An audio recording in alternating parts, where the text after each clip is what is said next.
Sekitar masuknya Islam ke Indonesia.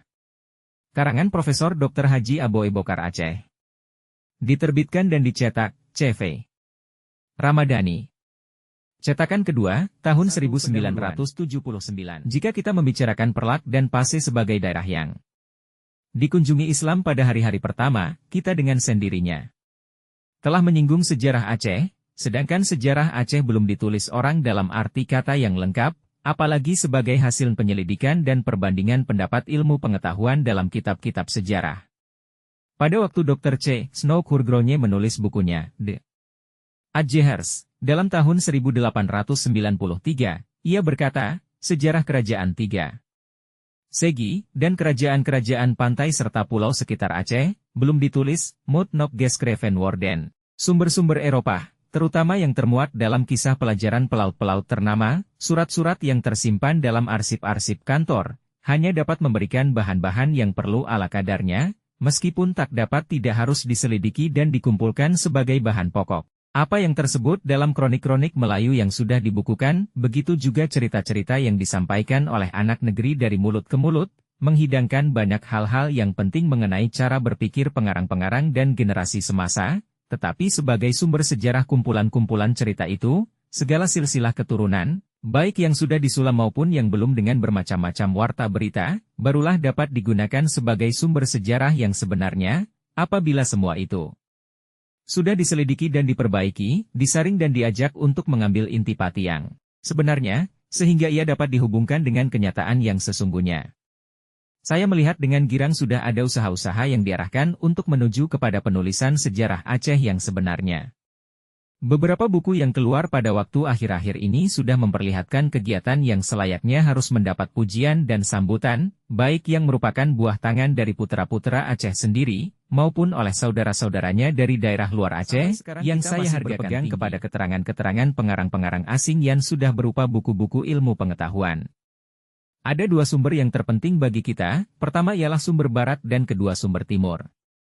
Sumber barat hanya dapat kita capai melalui penyelidik-penyelidik ahli ketimuran Belanda, dan sumber timur yang terpenting terdapat dalam kitab-kitab barat yang lumayan dapat kita kuasai bahasanya, sedang sumber-sumber timur yang bertaburan di sana-sini dalam bahasa Tionghoa belum dapat kita selidiki berhubung dengan bahasa dan letak tempatnya. Umumnya sumber yang pertama berasal dari Marco Polo, dan sumber kedua dari Ibnu Battuta.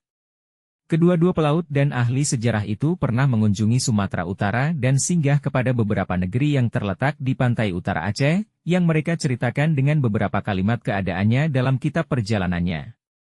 Daripada cerita-cerita itu ahli ketimuran Belanda khususnya dan Barat umumnya menetapkan bahwa Islam masuk ke Indonesia pertama-tama ke Perlak dan Pase.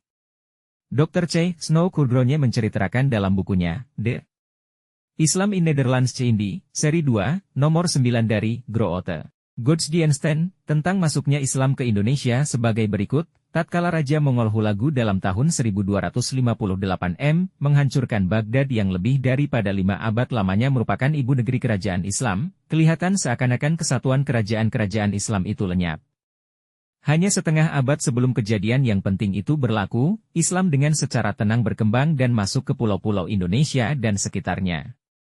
Perkembangan ini tidak dicampuri oleh sesuatu usaha pemerintah mana jua pun. Negara-negara pesisir Sumatera, seluruh Jawa, keliling pantai Borneo dan Celebes, begitu juga beberapa banyak pulau-pulau kecil yang lain satu persatu masuk Islam, terutama dengan usaha saudagar-saudagar Islam atau orang-orang Islam yang ingin hendak memperoleh tempat tinggal baru, datang dari daerah sebelah barat. Usaha itu dibantu pula oleh anak negeri yang sudah masuk Islam di dasarah pesisir, sebahagian masuk menyiarkan dakwah agama ke daerah pedalaman dan sebahagian lagi pergi berlayar menyiarkan keyakinannya yang baru itu ke pulau-pulau yang terdekat, baik secara damai maupun dengan secara menggunakan kekerasan yang menguatkan cerita-cerita lama dalam kalangan anak negeri, begitu juga catatan yang ditinggalkan oleh seorang Venesia Marco Polo dari abad ke-13, begitu juga kisah pelayaran dari seorang peninjau Arab Ibn Battuta, yang masih tersimpan sejak abad ke-14, menerangkan kepada kita akan adanya sebuah kerajaan Islam di Sumatera Utara, bernama Pase. Tentang masuknya Islam ke Minangkabau, ke Palembang, ke Jambi dan ke daerah-daerah pesisir yang lain dari pulau itu, tidaklah kita ketahui pada permulaannya, dengan kenyataan-kenyataan yang dapat kita percaya. Di Jawa kejatuhan kerajaan Hindu Majapahit kira-kira dalam tahun 1581 merupakan hasil yang gilang gemilang bagi perjuangan yang gigih dari Islam terhadap agama Hindu. Dalam abad ke-16 itu juga telah berdiri di Jawa kerajaan-kerajaan Islam Mataram, Banten, dan Cirebon, yang mengislamkan seluruh rakyatnya. Tentang pengetahuan mengenai masuknya agama baru ini di pulau-pulau yang lain kita umumnya hanya mempunyai sumber-sumber penerangan yang berasal dari anak negeri semata-mata, yang terjadi dari dongeng-dongeng mengenai tempat kejadian sejarah, begitu juga beberapa kejadian-kejadian dan beberapa silsilah yang tidak lengkap. Isinya daripada dongeng-dongeng yang menceritakan tentang orang-orang masuk Islam itu hampir semuanya ada bersamaan. Seorang wali Islam, biasanya datang dari negeri asal Islam, negeri Arab, mendapat mimpi diberi perintah oleh Nabi Muhammad, untuk berangkat dengan segera ke suatu daerah orang kafir, yang tidak berapa jauh letaknya dari tempat itu. Kedatangannya ke negeri tersebut biasanya sudah diumumkan kepada beberapa orang penduduknya, baik dengan mimpi atau dengan tanda-tanda yang lain. Wali itu pun berangkatlah dan perjalanannya terjadi dalam sekejap mata, tak ada suatu rintangan pun yang menghalanginya, gunung tidak laut pun tidak merintangi perlawatannya. Dengan keajaiban yang luar biasa, melebihi sihir-sihir orang kafir itu, wali yang suci itu dengan segera dapat mengembangkan ajaran Nabi Muhammad dan memperbanyak pemeluknya. Maka seketika itu juga berduyun-duyunlah orang-orang kafir itu datang menemui wali yang suci itu untuk bersama-sama mengerjakan sembahyang secara Islam. Cerita yang demikian itu berakhir, bahwa ajaran Islam dengan segera berkembang di tempat itu, baik dengan berjihad atas jalan Allah maupun dengan dakwah yang dilakukan secara damai.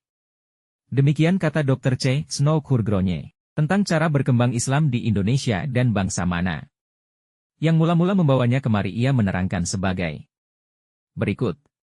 Jauh sebelum lahir Islam sudah banyak datang orang-orang dari Hindustan yang mencari tempat tinggal, kolonisasi, di Jawa dan pulau-pulau yang terletak di sekitarnya, dan membawa peradaban yang disiarkannya di tempat-tempat itu.